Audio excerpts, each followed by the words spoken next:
So இப்போ பார்க்க போகிற ஒரு படத்தோட ட்ரைலர் வந்து ராம்போ அப்படின்ற ஒரு ட்ரைலரோட விமர்சனம் தான் வந்து இந்த ஒரு வீடியோவில் வந்து பார்க்க போகிறோம். அதாவது ராம்போ அருள்நிதி அவர்கள் வந்து இந்த படத்தில் வந்து நடிச்சிருக்காங்க. அருள்நிதி நிறைய நல்ல நல்ல படங்கள் வித்தியாசமான படங்கள் செலக்ட் பண்ணுறதுல ஒரு சில பேர் வந்து தமிழ் சினிமாவில் இருந்தால் அதில் அருள்நிதியும் வந்து எப்போவுமே வந்து இருப்பாங்க. ஏன்னா அவங்களோட பண்ணுற படங்கள் எல்லாமே வந்து ஒரு படத்துக்கும் அதுக்கு முந்தின படத்துக்கும் வந்து ரொம்ப ரொம்ப வித்தியாசமாக தான் இருக்கும். ஸோ அவங்க எடுத்த லாஸ்ட்டில் டிமார்டி 2 காலனி கூட வந்து அந்த அளவுக்கு வந்து வித்தியாசமாக தான் இருந்துச்சு. அவங்க இப்போ நடித்த ராம்போ அப்படின்ற ஒரு படத்தோட ட்ரைலர் தான் வந்து இப்போ ஒரு 6 மணிக்கு ரிலீஸ் ஆயிடுச்சு.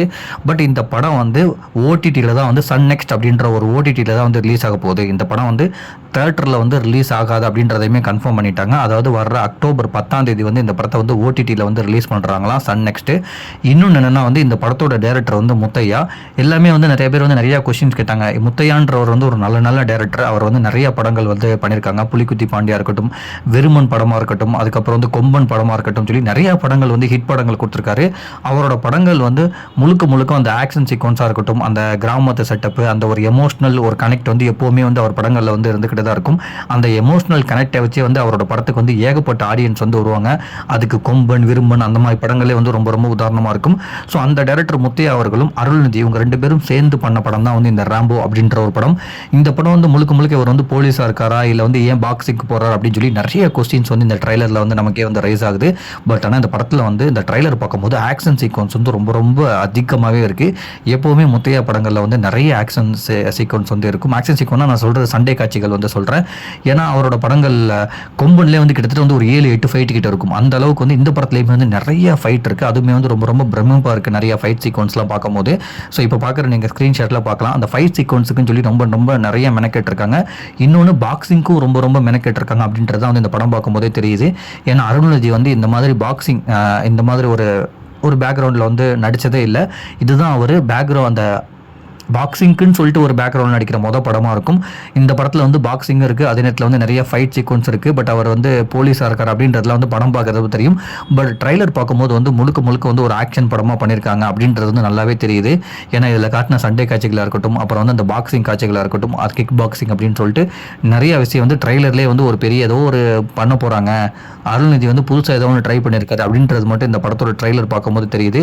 பட் எல்லாமே வந்து ஏன் இந்த படத்தை வந்து தியேட்டரில் ரிலீஸ் பண்ண மாட்டேங்கிறதையுமே வந்து கொஸ்டினாக வைக்கிறாங்க. பட் இந்த படம் எந்த அளவுக்கு இருக்க போகுது அப்படின்றது வந்து நமக்கு அக்டோபர் 10 தான் தெரியும். பட் இப்போ ட்ரைலர் பார்க்கும்போது உண்மையிலே வந்து ப்ராமிசிங்காக தான் இருக்குது. அதில் வந்து இப்போ கொம்பன் படம் அந்த விருமன் படம் எடுத்த அந்த முத்தையா அவர்களுக்கு வந்து டைலாக்ஸுக்குமே வந்து ரொம்ப இம்பார்ட்டன்ட் கொடுப்பாரு. இதுலேயுமே இந்த நிறைய டைலாக்ஸ் வந்து அவரோட முந்தைய படங்கள் மாதிரி இல்லாமல் நிறைய ஆக்ஷன் ரிலேட்டடாக வந்து டைலாக்ஸ் தான் இருக்குது. இதுக்கு முந்தின டைலாக்லாம் வந்து ரொம்ப எமோஷ்னலாக கனெக்டாக இருக்கும். உறவுகள் சார்ந்து சொந்தங்கள் சார்ந்து வந்து நிறைய கனெக்டாக இருக்கும். பட் இந்த படத்தில் வந்து அந்த மாதிரிலாம் இல்லாமல் முழுக்க வந்து ஆக்ஷன் சீக்வன்ஸாக அந்த டைலாக்காக தான் வந்து இந்த படத்தில் வந்து பண்ணியிருக்காங்க. ஸோ அருள்நிதி வந்து டிமார்டி 3 அந்த ஷூட்டிங்லாம் வந்து ஸ்டார்ட் பண்ண போகிறாங்க அப்படின்றதுமே வந்து ஒரு நியூஸ் போயிட்டுருக்கு. ஸோ அந்த டைரக்டர் வந்து விக்ரம் அவர்கள் வந்து படம் வச்சு எடுக்க போகிறாங்க, இல்லைனா வந்து அடுத்து டிமார்டி 3 காலனிக்கே வந்து ஸ்கிரிப்ட் ஒர்க்லாம் பண்ணிட்டாங்க அப்படின்ற ஒரு டாக் போயிட்டுருக்கு. பட் அந்த நேரத்தில் ஒரு சஸ்பென்ஸாக வந்து இந்த படம் ராம்போ அப்படின்ற படம் வந்து ஓடிடி ரிலீஸ் பண்ண போகிறாங்க. பட் ஏன் ஓடிடியில் வந்து ரிலீஸ் பண்ணுறாங்க, ஒருவேளை வந்து தியேட்டர் மெட்டீரியல் இல்லையா, இது வந்து ஓடிடியில் பார்க்குற அளவுக்கு தான் இருக்குமா அப்படின்றது வந்து ஏகப்பட்ட கொஷின்ஸ் இருக்குது. பட் என்னாலும் ட்ரைலர் பார்க்கும்போது ஏதோ ஒரு கமர்ஷியலாக ஒரு ஆக்ஷன் ரிலேட்டடாக ஒரு பாக்ஸிங் ரிலேட்டடாக வந்து ஒரு படம் வரப்போகுது அப்படின்றது மட்டும் பார்க்குறப்பே தெரியுது. ஏன்னா வந்து ட்ரைலரில் வந்து தனியாக இருக்காங்க. ஸோ அவங்களுமே வந்து ஒரு நல்ல ஹீரோயின். அதாவது எல்லா ஒரு கமர்ஷியல் படத்துலையுமே வந்து அவங்க இருந்தால் ஒரு ப்ராமிசிங்கான ஒரு கேரக்டர் தான் பண்ணுவாங்க.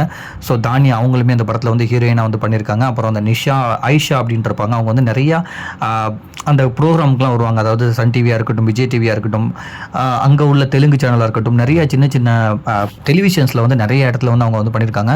அவங்களுமே இந்த படத்தில் வந்து நிறைய சீன்ஸில் வந்து வராங்க. ஸோ இந்த படம் வந்து எப்படி இருக்க போகுது அப்படின்றது தெரியல. பட் காமெடிக்குமே வந்து இந்த படத்தில் விடிவி கணேஷ் வந்து ட்ரைலரில் வராரு.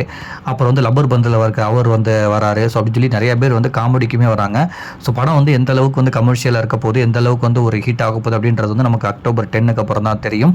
பட் ட்ரைலர் பார்க்கும்போது ஏதோ கமர்ஷியலாக ஏதோ கொஞ்சம் அந்த பாக்ஸிங் ரிலேட்டடாகவும் அதே நேரத்தில் வந்து ஆக்ஷன்ஸ் ரொம்ப அதிகமாகவும் இருக்க மாதிரி தான் ட்ரைலர் தெரியுது. நீங்களுமே வாய்ப்பு இருந்தால் ட்ரைலர் பாருங்கள். இப்போ தான் வந்து ஒரு 6 மணிக்கு வந்து ரிலீஸ் ஆயிருக்கு. ஸோ படத்தில் ஒரு எந்த மாதிரி ஒரு கேரக்டர் பண்ணியிருக்காரு அப்படின்னு சொல்லி சில இடத்துல வந்து அந்த போலீஸ் வண்டியில் வராரு. ஒருவேளை போலீஸாக இருந்துட்டு அந்த பாக்ஸிங்குள்ளே சில பிரச்சனைகளால் போகிறாரா அப்படின்றதுமே நமக்கு தெரியல. படம் வந்தோன்னு தெரியும். பட் ஆனால் படம் முழுக்க வந்து ஆக்ஷன் சீக்வன்ஸ் வந்து ரொம்ப நிறைஞ்சிருக்கு. அந்த ஃபைட்லாம் வந்து ரொம்ப நல்லா இருக்குது. சின்ன ஷார்ட்ஸு பார்ப்போம். படம் வந்தோடனே வந்து எந்த அளவுக்கு வந்து மக்களை வந்து ரசிக்க வைக்குது அப்படின்றது வந்து படம் வந்து அக்டோபர் 10 ரிலீஸ் ஆகுதுன்னு சொல்லி அவங்களே வந்து மென்ஷன் பண்ணிட்டாங்க. அது சன் நெக்ஸ்ட் அப்படின்ற ஓடிடியில் தான் ரிலீஸ் ஆகுது. நீங்கள் வாய்ப்பு இருந்தால் பாருங்கள். நன்றி.